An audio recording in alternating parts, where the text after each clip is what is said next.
The Apollo University, University of Leicester, 35 lakhs fees for 3-year BTech CSE UK.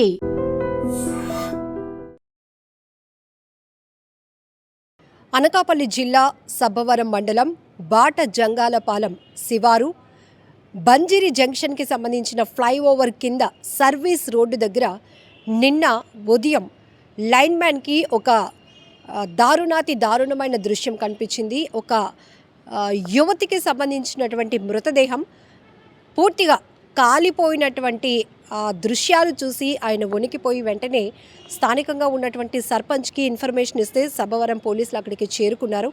So చేరుకుని అక్కడ CI గారు అలాగే close team dog squad అక్కడ పరిసర ప్రాంతాలు కూడా పరిశీలించడం జరిగింది. కానీ ఎటువంటి క్లూస్ కూడా దొరకలేని పరిస్థితి. అయితే హైవేలో అది ఫ్లైఓవర్కి కనెక్ట్ అయి ఉన్నటువంటి ప్రాంతం కాబట్టి, అంటే అక్కడ ఒక పౌల్ట్రీ ఉంది, దానికి వెళ్ళే రోడ్డు మార్గంలో మట్టి రోడ్లో జస్ట్ సర్వీస్ రోడ్డుకి ఒక 150 మీటర్ల డిస్టెన్స్లోనే ఒక మహిళను దారుణంగా కాళ్ళు చేతులు కట్టేసి పెట్రోల్ పోసి తగలబెట్టేసినటువంటి దుర్మార్గపు ఘటన అది.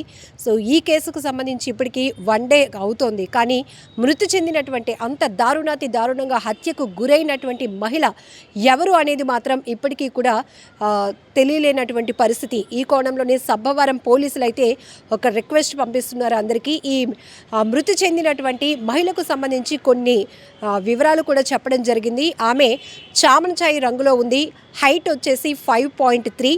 అలాగే ఆమె ధరించినటువంటి దుస్తులు అంటే పూర్తిగా కాలిపోయి ఉన్నాయి. చిన్న ఆధారాలను బేస్ చేసుకొని ఇవి మీకు ఎవరైనా కనెక్ట్ అయి ఉంటే కనుక ఇమీడియట్గా మమ్మల్ని అప్రోచ్ అవ్వండి అంటూ మీడియా ముఖంగా కూడా ఈ డీటెయిల్స్ అనేవి వాళ్ళు షేర్ చేయడం జరుగుతోంది.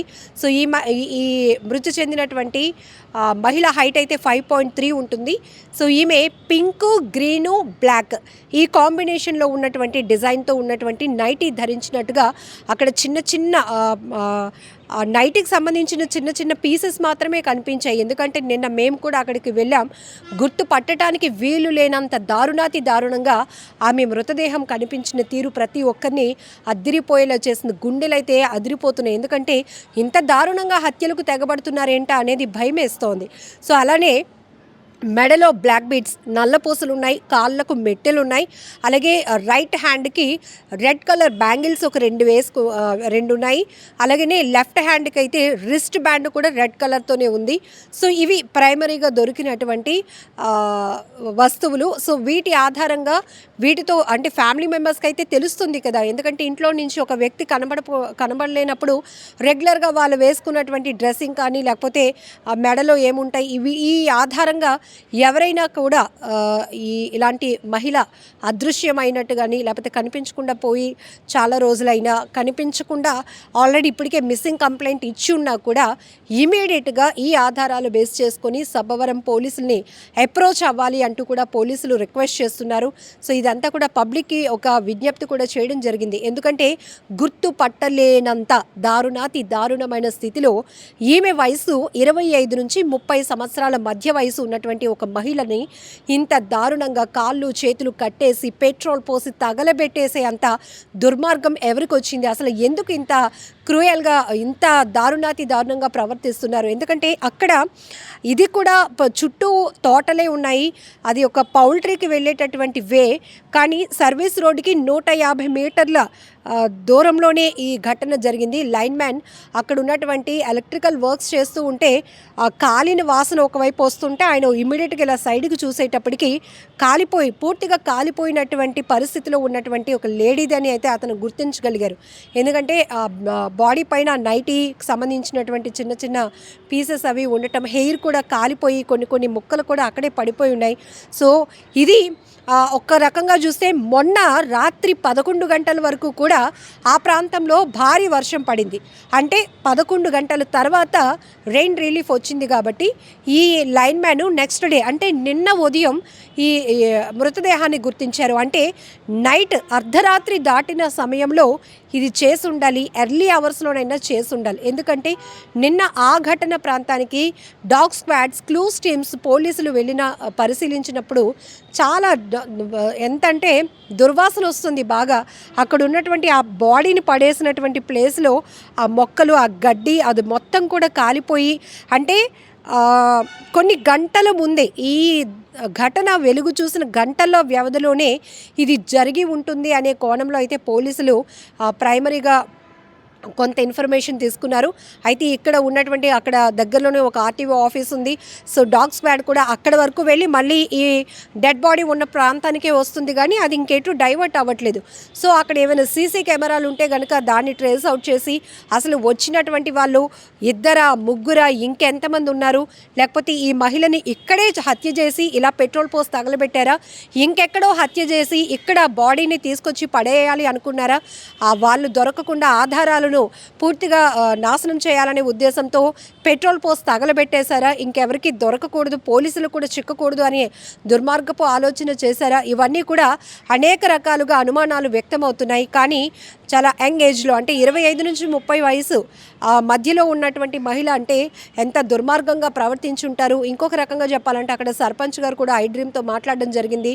ఒకవేళ ఈమె పైన అత్యాచారం చేసి హత్య చేయాలి అనుకున్నారా అనే కోణంలో కూడా అనుమానం వస్తుందమ్మా. ఎందుకంటే ఆ మహిళ వయసు, ఆ హైటు, ఆమె ఉన్న పొజిషన్ ఇవన్నీ చూస్తే కూడా అలానే అనిపిస్తోంది అన్నారు. సో రకరకాల అనుమానాలు అయితే వ్యక్తమవుతున్నాయి, కానీ ఇప్పటికీ కూడా ఒక రోజు గడిచినా ఆ మహిళ ఎవరు అనేది కూడా ఇప్పటికీ తెలియలేదు. కాబట్టి ఇమీడియట్గా నిన్న సాయంత్రమే సబ్బవరం పోలీసులు అందరికీ విజ్ఞప్తి చేస్తూ ఈ ఆధారాలతో ఎవరైనా ఉంటే గనక, ఎవరైనా మిస్ అయితే గనక ఇమ్మీడియట్గా మమ్మల్ని అప్రోచ్ అవ్వండి అంటూ కూడా పోలీసులు చెప్తా ఉన్నారు. ఏది ఏమైనా చాలా దారుణమైన ఘటన. మహిళకు స్వేచ్ఛ కావాలి అని కోరుకున్న దగ్గర నుండి కొన్ని చోట్ల అతి స్వేచ్ఛ చేస్తూ ఇంట్లో కుటుంబ సభ్యుల్ని, భర్తల్ని హత్యలు చేసేదాకా తెగబడుతున్న మహిళల్ని కొంతమంది చూస్తుంటే, మరొక వైపు కొంతమంది దుర్మార్గానికి బలైపోతున్న మహిళల్ని కూడా చూస్తున్నాం. సో ఈ రెండు ఘటనలు చూడాలంటే ఆగస్టు 14న అనకాపల్లి జిల్లాలో తీవ్ర సంచలనం రేకెత్తించింది. అందరూ స్వాతంత్ర దినోత్సవ వేడుకల ముందు రోజు ఒక మహిళను అత్యంత దారుణంగా హత్య చేసిన ఘటన గురించి అందరూ బాధపడుతుంటే, మరొక వైపు శ్రీకాకుళం జిల్లా పాతపట్నంలో ప్రియుడు కోసం భర్తను హత్య చేసినటువంటి భార్య, ఆ కేసు వెలుగు చూసింది. మరొక వైపు మొన్న రాఖీ పండుగ రోజు జరిగినటువంటి సస్పీషియస్ డెత్ ఏదైతే ఉందో, అప్పల కృష్ణ అనే వ్యక్తిని మేనల్లుడు చంపినటువంటి కేసులో ఆ మృతుడి భార్యకి మేనల్లుడికి అక్రమ సంబంధం వల్లే అతన్ని హత్య చేశారు అనే కేసును కూడా పోలీసులు ఛేదించారు. చూడండి, ఇదంతా కూడా 3 కోణాల్లో మనం విశ్లేషించుకోవాల్సినటువంటి పరిస్థితులు. ఒక చోట బాధితులుగా మహిళలు ఉంటున్నారు, మరొక చోట నేరస్తులుగా కూడా మహిళలు ఉంటున్నారు. అఫ్కోర్స్ చాలా నేరాల్లో ఇప్పటివరకు మనం మగవాళ్ళని చూసాం, ఇది అందరికీ అలవాటైన పరిస్థితి. కానీ ఇప్పుడు మహిళలు నేర ప్రవృత్తి కలిగి ఉండటం, నేరాలకు పాల్పడుతూ ఉండటం మరింత దుర్మార్గం కదా.